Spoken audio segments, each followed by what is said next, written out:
We're tuning into another edition of Outside the Shop with me, your host, Daryl D. Lane, where I can talk about everything that I normally don't get the chance to talk about. My regular sports podcast, Barbershop Sports Talk, which you guys can all find on Spotify, iTunes, Stitcher, Apple Podcasts, Google Podcasts, iRadio, SoundCloud, or whichever podcasting platform you may use. Special thanks to everybody who's tuning into this show right now via Facebook Live, YouTube live stream, and Twitter/Periscope. And here is my take of the day. LeBron is not respected. Now, I want to get into this. The best way to know where you stand with somebody, how do they treat you? How do they talk about you when you're in the room? How do they talk about you when you're outside of the room? How do they act around you? How do they act when maybe you're not around? How do they talk to other people about you? These are all ways to tell where you stand with somebody. Now, I want to get into what respect is, and I got the Google definition of respect. A feeling of deep admiration for someone or something elected by their abilities, qualities, or achievements. When you reach a certain level, right, I feel like people give you the benefit of the doubt. People gush. People only talk about the positive, not the negative. People talk about all the ups, not the downs. Let me give you an example. It's like the person who finds a cure for cancer, this person could be a womanizer, could be a really bad guy, but people are going to say, oh my God, what a treasure this person was in the world, right? We see people that maybe have had interesting pasts, like Martin Luther King. He did infidelity. Yet when people talk about Martin Luther King, nobody will ever mention that. Other people you can look at throughout the course of history. JFK. A lot of people love JFK. JFK cheated on his wife too. Nobody ever talks about that when they're talking about JFK. George Washington, right? Founding father, first president ever, general during the Revolutionary War.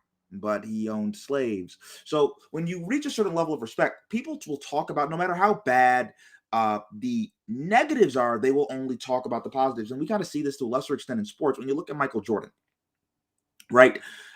Michael Jordan, people act like he never lost. He came back in that 2-year gap. He lost to Shaq and Penny Hardaway in the Orlando Magic, but nobody ever talks about that. When we talk about Tom Brady and his career, people forget that first Super Bowl run, Tom Brady was benched in the AFC Championship game against Cordell Stewart and the Pittsburgh Steelers. Tom Brady was benched. The GOAT Tom Brady was benched, right? And nobody ever talks about that in the lore of Tom Brady because they have a certain level of respect and people always give them the benefit of the doubt. Now, here, I want to go to this, a flashpoint moment on Sunday. Isaiah Stewart, I didn't even know who the hell he was before this all happened. Him and LeBron, they get into a tussle. LeBron hits him in the face. His mouth is bleeding. And he runs after LeBron, not one, not two, but 3 different times. 3 different times. LeBron's also a pretty big guy. 3 different times. You know what that says? He doesn't respect him. He wants to get at LeBron. He wants to get physical with LeBron. Listen, when you respect people, you don't do that. You think people were trying to do that to Michael Jordan? No. People trying to do that to Tim Duncan when he played? No. Were people doing that to Kobe freaking Bryant? No, because they were respected. When people talk about LeBron, all they always say is he loses in the finals. Finals record.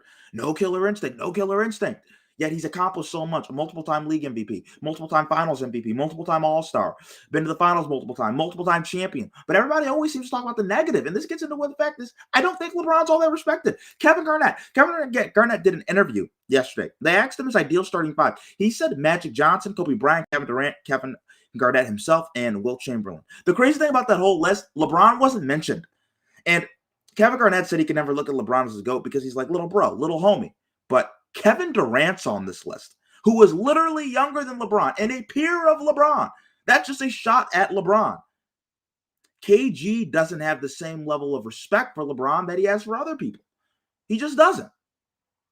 And that's why, when you look at LeBron in his whole career, and I think some people will never give him the label as GOAT.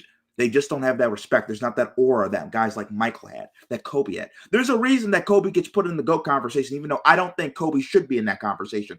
It's because they respected Kobe. They respected the way he went about his business. I don't think people necessarily think that about LeBron. And that is my take of the day. Have a great day, everybody, and God bless.